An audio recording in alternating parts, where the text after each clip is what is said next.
মনোবীক্ষণ polyclinic, চিকিৎসার জগতে এক দশক। এখন এখানে সব বিষয়ে ডাক্তারবাবু এক ছাদের তলায়। ফোন করুন 7477799515 এই নম্বরে। স্বাস্থ্যকেন্দ্রে রান্নার বরাত নিয়ে গোষ্ঠীর মহিলাদের বিক্ষোভ। বুধবার হাসপাতালে রান্না করতে গেলে বরাত পাওয়া গোষ্ঠীর মহিলাদের ঘিরে বিক্ষোভ দেখায় অন্যান্য গোষ্ঠীর মহিলারা। লালগোলার দিনুরপাড়া প্রাথমিক স্বাস্থ্যকেন্দ্রের ঘটনা। বিশেষজ্ঞ চিকিৎসকদের সম্মিলিত প্রয়াস, চরক ও Jibak square diagnostic and research centre speciality ও মাল্টি স্পেশালিটি পরিষেবা নিয়ে এবার আপনাদের শহরে উন্নত ল্যাবরেটরি, সিটি স্ক্যান, ইমেজিং পরীক্ষা সহ বিভিন্ন পরীক্ষা করা হয়। যোগাযোগ 7477799962, 7477799963। রান্নার বরাত নিয়ে গোষ্ঠীর মহিলাদের বিক্ষোভ লালগোলা ব্লকের দিনুরপাড়া প্রাথমিক স্বাস্থ্যকেন্দ্রে। মঙ্গলবারের পর বুধবারও হাসপাতালে বিক্ষোভ দেখালেন বিভিন্ন স্বনির্ভর গোষ্ঠীর মহিলারা। জানা গেছে, সম্প্রতি এই প্রাথমিক স্বাস্থ্যকেন্দ্রে রোগীদের খাবার রান্নার কাজের বরাত পান একটি গোষ্ঠীর মহিলারা।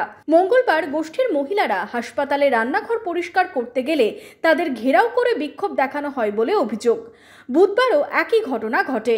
আমাদেরকে ভিডিও থেকে সিলেক্ট করেছে, ভিডিও থেকে আমরা বড় বিএম জেলা থেকে বিএম অফিস থেকে আমাদেরকে সার্টিফিকেট নিতে রেখেছে। আমরা ওখান থেকে সার্টিফিকেটটা নিয়ে এসেছি, রান্নার কাজ পেয়েছি। আমাদের বড় কৃষ্ণপুর হসপিটাল ডাক্তারের কাছে নিয়ে যেতে বলেছে, ওখান থেকে আমাদের চার্জশিট দিয়েছে। ওখান থেকে বলেছে যে যা যা রান্না হবে রোগীদের জন্য প্রতিদিন ডাক্তার তোমাদের লিস্ট দিবে, সেদিন সেই মাপে আপনারা রান্না করবেন। আমরা কাল এসেছিলাম পরিষ্কার করতে, বাধা বিধা দিয়েছে। আজও এসেছিলাম আমরা, আজও আমাদেরকে বাধা বিধা দিয়েছে। আমরা কিন্তু হাড়ি কুড়ি কিচ্ছু নিয়ে আসিনি।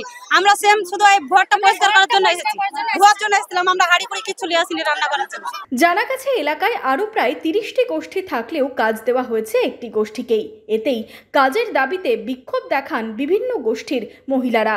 30টা দলের মধ্যে একটা দল কাজ পেয়েছে, এটা আমরা শুনেছি। নতুন দল হসপিটালে রোগীদের রান্নার কাজ দিয়েছে, এই কথাটা আমরা শুনতে পেয়ে আমরা যে আশেপাশে 30টা দল এসেছি, আমাদের যে মহিলা সমবায় মেয়েরা আছে তাদেরকে জিজ্ঞাসা করলাম যে কি ওই দলটা কাজ পেলো, আমরা কি কারণে কাজটা পেলাম না।